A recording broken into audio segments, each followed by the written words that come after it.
सत्र शुरू होने से पहले पत्रकारों से बात करते हुए सीएम योगी आदित्यनाथ ने कहा है कि सदन चलाना विपक्ष की जिम्मेदारी है, लेकिन विपक्ष सदन में खुन्नस ना निकाले। कि इस कार्रवाई में भाग लेने के लिए आए हुए सभी माननीय सदस्यों का मैं स्वागत करता हूं। वर्ष का जो प्रारंभिक सत्र होता है, यह राज्यों के अंदर महामहिम राज्यपाल जी के अभिभाषण से इस सत्र की शुरुआत होती है। इसके अलावा वर्ष भर के लिए राज्य सरकार का बजट भी इसी सत्र के दौरान पारित होता है। अन्य विधायी कार्यों के साथ ही जनहित से जुड़े हुए, राज्य के विकास से जुड़े हुए महत्वपूर्ण मुद्दों पर भी सदन में चर्चा होती है। आज विधानमंडल की कार्रवाई प्रारंभ होने के साथ ही महामहिम राज्यपाल जी का महत्वपूर्ण अभिभाषण संवेद सदन को महामहिम राज्यपाल जी के द्वारा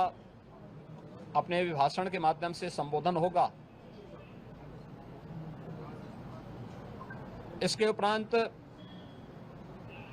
कल से महामहिम राज्यपाल के भाषण पर सदन में चर्चा भी होगी। 20 फरवरी को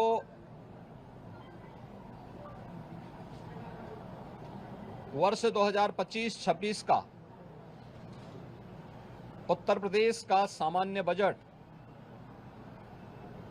सदन में प्रस्तुत होगा। सदन 18 फरवरी से लेकर 5 मार्च तक के लिए प्रस्तावित किया गया है। उत्तर प्रदेश के इतिहास में ऐसे बहुत कम क्षण आए हैं जब इतने लंबे समय के लिए सदन आहूत किया गया हो, लेकिन सदन की कार्रवाई सुचारू रूप से संपन्न हो, यह केवल सत्ता पक्ष का ही दायित्व नहीं होता है, बल्कि विपक्ष का भी उतना ही महत्वपूर्ण दायित्व बनता है। सदन चर्चा परिचर्चा का एक मंच बने। उत्तर प्रदेश के विकास को लेकर के डबल इंजन की भारतीय जनता पार्टी की सरकार ने पिछले लगभग 8 वर्ष के अंदर जो प्रतिमान स्थापित किए हैं वह अभूतपूर्व है। उसकी झलक अभिभाषण के माध्यम से भी और सदन के अंदर चर्चा परिचर्चा के माध्यम से भी देखने को मिलता है। उत्तर प्रदेश के परसेप्शन में आए हुए व्यापक बदलाव देश और दुनिया के द्वारा उत्तर प्रदेश को आकर्षण का केंद्र मानते हुए जो वर्तमान में स्थितियां दिखती हैं, स्वाभाविक रूप से हताश और निराश विपक्ष इन मुद्दों पे चर्चा करने से भागने का प्रयास करता है, सदन की कार्रवाई में बाधा पैदा करने का प्रयास करता है। विपक्ष अगर सार्थक चर्चा को आगे बढ़ाने में मदद करेगी तो मेरा अनुमान है कि यह एक बहुत अच्छा सत्र, बजट सत्र हो सकता है, जिसमें अगले 5 मार्च तक चलने वाली सदन की कार्रवाई को न केवल महामहिम राज्यपाल जी के अभिभाषण पर चर्चा करने और सभी सदस्यों को अपनी बात को रखने का, बल्कि सामान्य बजट और अनुदान मांगों पर भी चर्चा के साथ ही विधायी कार्यों को संपन्न करने के साथ साथ अन्य महत्वपूर्ण मुद्दों पर भी, जनहित से जुड़े हुए महत्वपूर्ण मुद्दों पर भी प्रभावी चर्चा का एक मंच सदन बन सकता है और माननीय सदस्यों को अपनी बात को प्रभावी ढंग से रखने का एक अवसर भी प्राप्त होगा। हम उम्मीद करते हैं कि हार की हताशा से परेशान विपक्ष अपनी इस खुन्नस को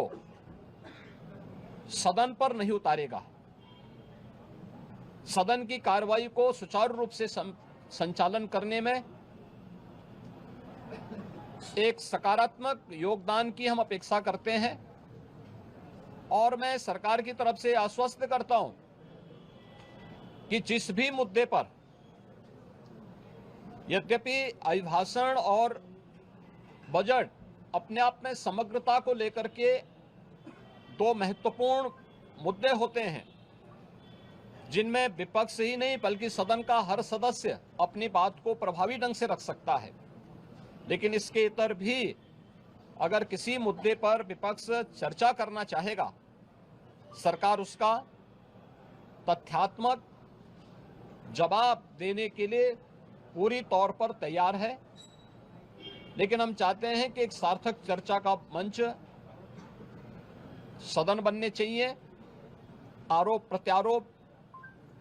या फिर असंसदीय आचरण से इस समस्या का समाधान नहीं हो सकता है और मैं उम्मीद करता हूं कि महामहिम राज्यपाल के भाषण से उस सुदृढ़ और मर्यादित संसदीय आचरण की शुरुआत हम लोग विपक्ष के अंदर देखने का प्रयास करेंगे। उम्मीद करते हैं कि उस प्रकार का आचरण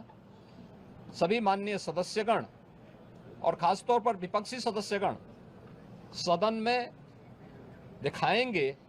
जिससे लोकतांत्रिक मूल्यों के प्रति आम जन की आस्था को और सुदृढ़ करने में मदद मिलेगी। मैं एक बार फिर से बजट सत्र के शुभारंभ के अवसर पर आज उत्तर प्रदेश विधानमंडल के जो कार्रवाई प्रारंभ होने जा रही है कुछ ही देर में, इसमें भाग लेने के लिए आए हुए सभी माननीय सदस्यों का हृदय से स्वागत करता हूं।